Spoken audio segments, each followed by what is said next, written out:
నేను ఏ మూమెంట్లో ఈ మిషన్ తీసుకున్నానో ఆ రోజు నుంచి నాకు ఒక ఫైనాన్షియల్గా నేను ఒక గ్రోత్ అనేది ఉండిందండి నాకు. అండ్ ఫైనాన్షియల్ పర్పసే కాదు, అండ్ అందరిలో కూడా ఒక రెస్పెక్ట్ అనేది వచ్చింది. దానికి కారణం ఎంహెచ్ మిషనే. ఎంబ్రాయిడరీ కాదు, కంప్లీట్గా మగ్గం వర్క్ అండి. స్టార్టింగ్లో నేను హ్యాండ్ మగ్గం కూడా చేసేదాన్ని, వర్కర్స్తో చేయించేదాన్ని. చాలా వాటిగా ఫేస్ అయ్యాను. ఏమి అనుకోకండి, కొంచెం షవరింగ్గా వస్తుంది. కాకపోతే మన వాళ్ళని మీ అందరికీ ఎమోషనల్ బ్యాలెన్స్ చాలా మంది లేడీస్ స్టేజ్ ఎక్కాలని బాగా భయపడతారు. అందరికీ మీకు హెల్ప్ అవుతుందని నేను ఒక మాట అయితే చెప్పగలుగుతానండి. మన ఎంహెచ్ మిషన్ తీసుకున్న వాళ్ళైతే ఎవ్వరు కూడా దీనివల్ల చిన్న చిన్న ప్రాబ్లమ్స్ ఫేస్ చేసాము అని ఎవ్వరు ఒక నోటి నుండి కూడా ఒక మాట రాలేదు. ఆ మాట మేడం వాళ్ళు నిలబెట్టుకున్నారు. దానికి మా ఎంహెచ్ తరపు నుంచి నేను చాలా థ్యాంక్ఫుల్గా ఉంటానండి. అండ్ మా వాళ్ళు కూడా నాకు కాల్ చేసి మేడం ఎలా ఉంటుంది, మెషిన్ తీసుకోవచ్చా లేదా, డివైస్ ఎలా వర్క్ చేస్తుంది అని చెప్పేసి చాలా కాల్స్ వస్తూ ఉంటాయి. నేను ఒకటే మాట చెప్పానండి అందరికీ, మెషిన్ పరంగా ఎలాంటి ప్రాబ్లం ఉండదు. 24 hours సర్వీస్ ఉంటుంది, ఇమీడియట్గా రెస్పాన్స్ ఉంటుంది.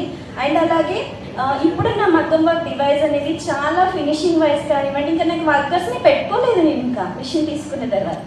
అంత నేను ఒక్కదాన్ని చేసుకుంటున్నాను. మా హస్బెండ్ నాకు సపోర్ట్ చేస్తారు. డే అండ్ నైట్ వర్క్ చేస్తామండి సీజన్ టైంలో. అండ్ ఇంకా నలుగురికి నేను ఒక స్టేజ్లో నేనే కాదు, నలుగురికి వర్క్ అనేది నేను ప్రొవైడ్ చేస్తున్నాను. అండ్ నేను మీకు మాటలతో చెప్పగలుగుతాను, ఓ మహిళ ఎదురుపడు కష్టాలను కన్నీళ్లను ప్రాలదోలి నావై, నిందలు వేసి నోటికి తాళం వేయి నువ్వొక తూటావై, నరం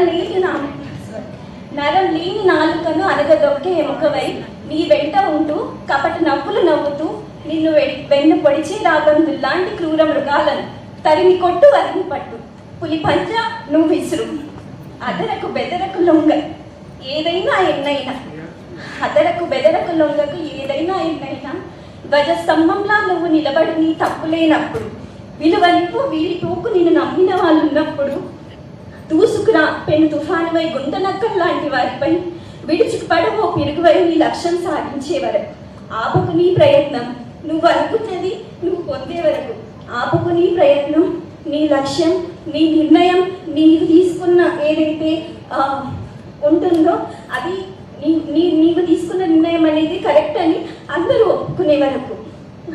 ఈ మన సమాజంలో వెన్నుపరిచే వాళ్ళు ఉంటారు, దెప్పిపరిచే వాళ్ళు ఉంటారు. అన్నిటికీ నువ్వే సమాధానంగా నిలబడాలి. అది ఒక మహిళకి సాధ్యమవుతుంది. థ్యాంక్ యూ అండి. Thank you so much Nandini గారు. సో ఇప్పుడు అర్థమైంది, ఇక్కడికి వచ్చిన తర్వాత ఎన్ని కొత్త విషయాలు నేర్చుకుంటాం, ఎంత మోటివేటెడ్గా మనం ఇక్కడ నుంచి బయటకు వెళ్తామో. థ్యాంక్ యూ సో మచ్ అండి, థ్యాంక్ యూ సో మచ్. నా రిక్వెస్ట్ తానియా గారు.